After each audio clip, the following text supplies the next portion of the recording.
Hi everyone, hope you're having a fantastic week. Today I want to give you a quick tip on how to improve your workflow by using one of our item template functions.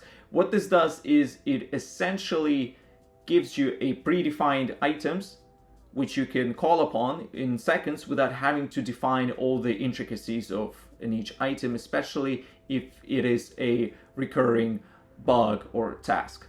So we have an imaginary board here. None of these tasks are real, trust me. And we go to configure board, where we'll find hotkeys right over here.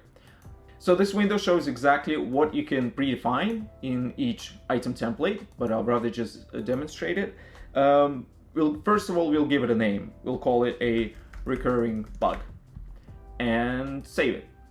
Now, all of these things are customizable and will be called upon as you enter the item code. So let's just start off by predefining the value and the unit. We'll give it a value of 5 and a 2. Then we can define the item type. Let's give it a bug type. Of course, the labels, and you can just add as many labels as you like.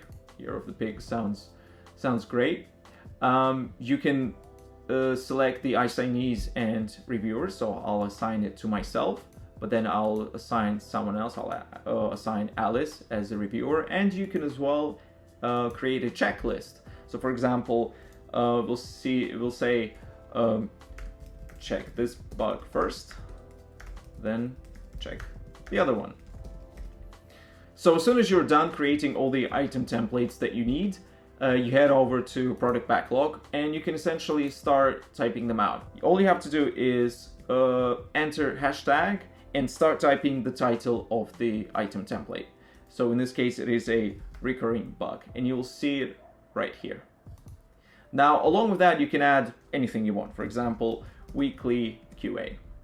And once you save it, you will see that all the details you have entered in the template are there. And of course, you can add more things to it. You can always add another assignee. You can always, flag it or add anything you want. But the main idea is to make the entire process of entering recurring and weekly tasks a lot easier. So I hope you will find this feature useful, and I hope it will help you on your way to creating better products.